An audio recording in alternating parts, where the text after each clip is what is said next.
Okay, this video was super long and I'm sorry for that, but if you could share this with people, because this law slipped right by me, right by most people, didn't even notice that it happened, and if I didn't, I could have potentially been in some trouble because of some of the things I own, and likely people that you know are in possession of some unfinished 80%, probably just sitting on them for a rainy day kind of thing. Well, now, as of January 1st of 2024, they could potentially be in a lot of trouble. So, share this video with a friend. I would very much appreciate it. Thank you. So, Gavin Newsom just signed into law AB 1621, a bill which, as part of many other things, potentially bans a whole lot of CNC machines and makes possession of CNC machines by certain people that aren't manufacturers of firearms potentially illegal. It also does a whole lot with ghost guns and the amount of firearms that you can purchase. Many of these were signed into law as emergencies, meaning that many of these provisions take effect immediately. Time is running out. So if you want to know what's going on, I'm going to have a whole lot of this stuff in the description right below the like button. I'm going to have links to the full bill text as well as some of the excerpts that I am going to be referencing down at the bottom of the description. So check that out.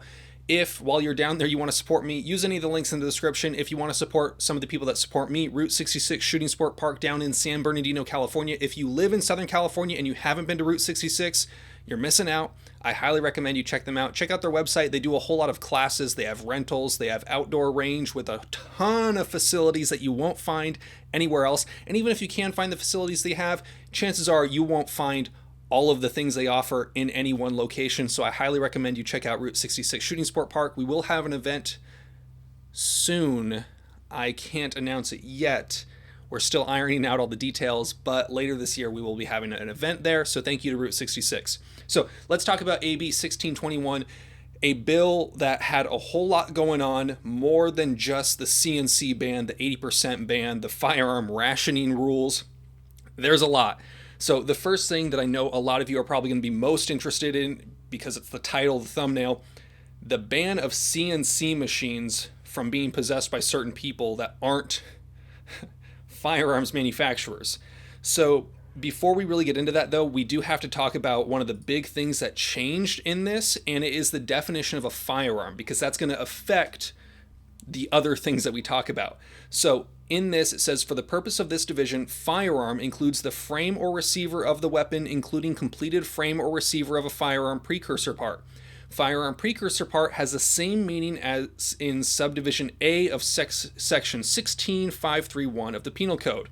Now, what is 16531? That refers to the firearm precursor part, which a law that went into effect of July meant that you could no longer just get 80% sent to your home. You would have to have them sent to a gun store or a firearm precursor part vendor. A lot of those laws are changing. A lot of people are confused. Does that include parts, triggers, uppers? No. Just the unfinished frames or receivers like castings, flats, that kind of thing. It does not affect currently triggers, uppers, barrels, handguards, sights, optics, none of that stuff. Just what we would consider an 80% or a casting. So 79% is not the answer. So firearm now includes firearm precursor part. Those are legally considered a firearm in many of the actual penal code sections defining firearm. It also includes firearm precursor part. Big thing to understand. 16515 says federal licensee authorized to serialize a firearm, so meaning the kind of people that can be in possession of these after the fact of these laws going into effect, means a person, firm, corporation, or other entity that holds any valid federal firearms license that authorizes the person, firm, corporation, or other entity to imprint serial numbers onto firearms pursuant to Chapter 44, commencing with 1921, Title 18 of the U.S. States Code and Regulations issuant pursuant thereto. A lot of you might be asking, does that include COE and FFL 03 holders? My understanding is no. So if you are a firearms manufacturer or a firearms importer, you can be in possession in some instances of these firearm precursor parts so that you can serialize them and transfer them to other people like a normal customer.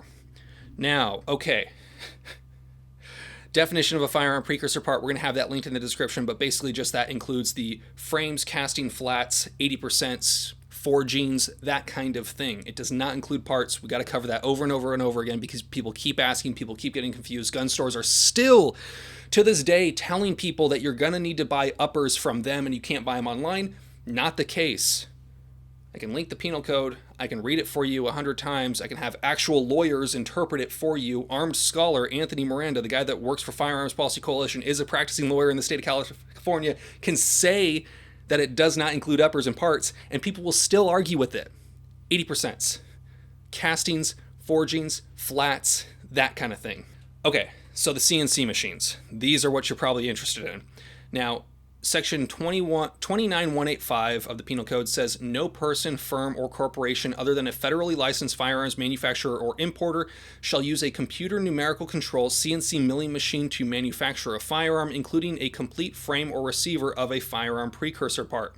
This essentially would ban the 0% ghost gunner parts as far as I'm understanding it in the state of California. So for those of you that don't know, Ghost Gunner is a company or Defense Distributed makes a CNC machine that is designed to convert blocks of aluminum, like 80%, and just the 0% lower, a block of aluminum, a straight up just rectangle aluminum piece of metal, into a frame or receiver, into a firearm. Now, this is saying that to manufacture it and using that would make it illegal. This is particularly interesting to me since I am currently in possession of a Ghost Gunner 3, and I was waiting and expecting to receive a 0% lower from them. This law seems to have found a way to make that illegal. Does that mean that it would make it impossible to own, make it impossible to manufacture a firearm, make it impossible for criminals to get a hold of firearms? No. What it will do is make me a prohibited person, because if in 90 days I don't get rid of this, I would be guilty of a misdemeanor in the state of California, and it would make me prohibited from owning firearms for 10 years, simply because I own a specific CNC machine. I, Reno May, would become a prohibited person for owning a CNC machine, because I am not a federally licensed firearms manufacturer or importer. Does that seem right to you? Do you think that these laws are actually going to do anything good? Do you think this law, as it affects me, is truly making the world a safer place? Or do you think this is more political grandstanding? Let me know. Now, it is unlawful to sell or offer to sell or transfer a CNC machine, milling machine that has the sole or primary function of manufacturing firearms to any person in this state. So it's basically saying you can't sell or transfer these machines to anyone that is not, basically I could turn it into law enforcement because there is that little stipulation down there. I can get it out of state. I can no longer be in possession of it. There is no legal way for me to be in possession of this without getting a FFL 07, I believe it is. Crazy. It is unlawful for any person in this state other than a federally licensed firearms manufacturer or importer to possess, purchase, or receive a CNC milling machine. So not only is the sale end of it illegal, the receiving end of it is illegal. Now, it goes on to say that people that are selling these, you can still sell them to licensed manufacturers. If you're a licensed manufacturer, you can still purchase them. Now, a person who, before the effective date of the act that added this section, which keep in mind, since this was an emergency amendment, is today, possessed a CNC milling machine that has the sole or primary function of manufacturing firearms, and who, within 90 days after that date, does one of the following. So I think this is the big stipulation here, is has the sole or primary function of manufacturing firearms. I think this is the part where they would have to prove the primary function and the sole purpose of it. It's called the Ghost Gunner 3. I think that I would have a very difficult time arguing that it is not primarily marketed and intended to be used for the manufacturing of firearms. Now, unless Defense Distributed has a way around this, which I will be texting Cody Wilson and asking him about this, I don't know of a way that I can legally continue to possess the Ghost Gunner 3 in the state of California. Now, here's the crazy part. I can still legally own a 3D printer. I can still legally own a Easy Jig from 80% Arms. I can still legally own all those. Currently, I can still legally stay in possession of this unserialized, unfinished frame or receiver. Now, Penal Code section 23920, the first part is talking about being in possession, selling, that kind of thing, of a firearm with a defaced or obliterated or removed serial number or identification marks. But B says, except as provided in 23925, any person who on or after January 1st of 2024 knowingly possesses any firearm that does not have a valid state or federal serial number or mark of identification is guilty of a misdemeanor. Meaning that if you are in possession of a 80% or other firearm that would legally need to have a serial number, so not a curio and relic, not a firearm that's considered an antique, not firearms that were around prior to the date of requiring serial numbers, but let's say you have a whole bunch of 80%ers in the state of California. You have until January 1st of 2024 to make sure that that has a state or federally assigned serial number on it. Now, there are some changes to what you can actually build with these. So, something to keep in mind is that when it comes to 80%, some people were using that as a way to acquire AR pistols in the state of California by applying for a serial number, making it single shot, exempt, and then after the fact, they would modify it to be semi-automatic. Now, section 29180 of the Penal Code is actually changing, and that might be closing that loophole. Now, for purposes of this chapter, manufacturing or assembling a firearm means to fabricate or construct a firearm, including through additive, subtractive, or other processes, or to fit together the component parts of a firearm to construct a firearm.